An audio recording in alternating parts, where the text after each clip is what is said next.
तर आंटी म्हणाली की तिचे लग्न झाले आहे आणि आता ती तिच्या पतीसोबत अमेरिकेत राहते. मी म्हणालो, "ठीक आहे. आंटी आता मी निघतो.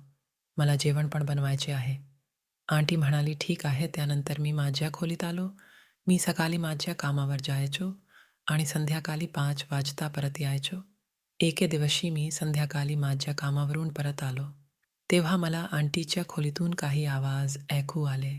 आवाजावरून असं वाटत होतं, जणू कोणीतरी आंटी सोबत हे सगळं करत आहे.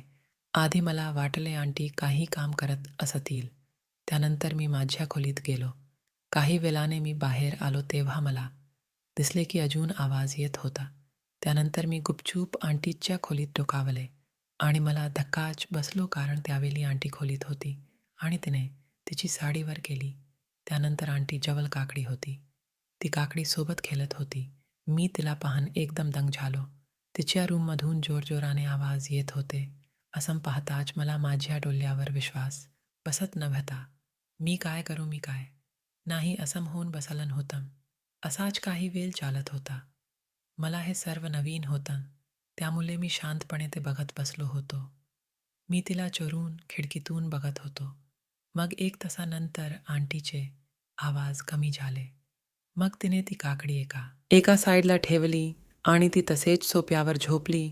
मी जेव्हा आंटीला असे करताना पाहिले, तेव्हा तर माझ्या डोळ्यांवर विश्वास बसत नव्हता. काही वेळ मी तिथे उभा राहून सुंदर दृश्याचा आनंद लुटला.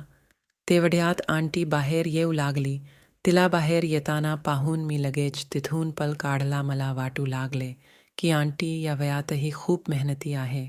आंटीला काकडी वापरताना पाहिलं तेव्हापासून माझ्या मनात तिच्याबद्दलचा आदर आणखीनच वाढला होता. मी संध्याकाळी बाजारात जात होतो. तेव्हा आंटी मला म्हणाली, "सनी, तू कुठे चालला आहेस?" मी म्हणालो, "आंटी, मी भाजी घ्यायला बाजारात जात आहे." मग आंटी मला म्हणाली, "माझ्यासाठी हिरवी काकडीही आण." मी म्हणालो, "ठीक आहे." आंटी आता मला माहीत होते तिला काकडी कशासाठी पाहिजे.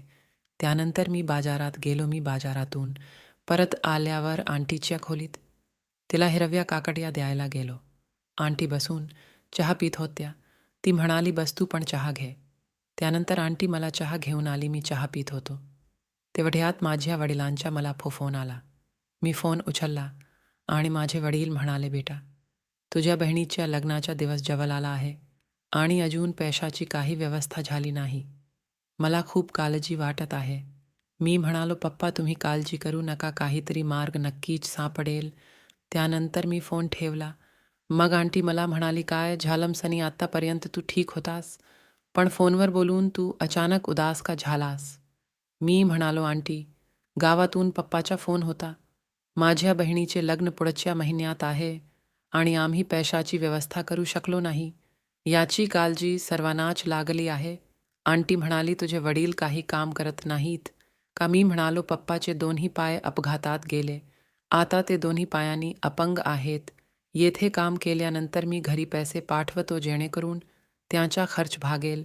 आता माझ्या बहिणीच्या लग्नासाठी पैसे कुठून आणायचे ते मला समजत नाही." मग आंटी म्हणाली, "तू माझे ऐकलेस तर मी तुझ्या बहिणीच्या लग्नाचे पैसे तुला देईन, पण त्यासाठी तुला माझ्यासाठी काहीतरी करावे लागेल." मी म्हणालो, "आंटी, मी पैशासाठी काहीही करेन. मला काय करायचे आहे ते तुम्ही सांगा." मग आंटी मला म्हणाली की तुला माझ्यासोबत ते करायला लावलं आणि तू माझ्यासोबत लग्न कर. आंटीचे बोलणे ऐकून मला तर धक्काच बसला. मी म्हणालो, "आंटी, काय बोलताय?" तर आंटी म्हणाली, "मी खरे सांगते आहे. जर तू मला ते सुख दिले तर मी तुझ्या बहिणीच्या लग्नात जे पैसे खर्च होतील ते मी तुला देईन." खूप विचार करून मी हो म्हणालो. आंटी म्हणाली, "पण एक अट आहे की तू तुझ्या बहिणीच्या लग्नाला जाणार नाहीस. कायम माझ्यासोबत राहशील." मी म्हणालो, "पण आंटी, मी माझ्या बहिणीच्या लग्नाला गेलो नाही तर आई बाबा काय विचार करतील?" आंटी म्हणाली, "काहीही झाले तरी त्यांना काहीतरी निमित्त सांग. तू तुझ्या बहिणीच्या लग्नाला निघून गेल्यावर परत आला नाहीस तर मी मूर्ख ठरेन." त्यानंतर आंटीने मला तिच्या खोलीत नेले. तिने मला खोलीत नेले तेव्हा मी पाहिले की आंटीने काकडी तिच्या बेडवरच ठेवली होती.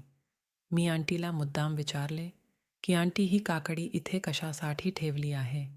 मग आंटी मला म्हणाली की आता मला त्या काकडीची गरज नाही. मी तिला म्हणालो का तर आंटी म्हणाली की आता तू आहेस ना माझ्यासोबत. तेव्हा मी तिला म्हणालो की मला काही समजले नाही. तेव्हा तिने सांगितले की हीच काकडी माझ्या आतली आग शांत करत होती. आता माझ्या आत आग लागली आहे, तू ती शांत कर. मग ती माझ्याजवळ आली आणि ती माझ्यावर झोपली आणि तिला पाहिजे होता तितका आनंद माझ्यासोबत गेला. त्यानंतर मी आंटीशी लग्न केले आणि तिच्याकडून पैसे घेऊन गावी पाठवले आणि मी माझ्या मित्राकडून पैसे उधार घेतल्याचे माझ्या पालकांना खोटे बोललो आणि जोपर्यंत मी त्याचे पैसे फेडत नाही तोपर्यंत मी गावात येऊ शकत नाही. आंटी म्हणाली, सनी, आज मला खूप दिवसांनी तो आनंद दिलास. यासाठी मी इतके दिवस तळमळत होती. मी सकाळी उठले तेव्हा मला आंटी म्हणाली, सनी, तू चमत्कार केला आहेस.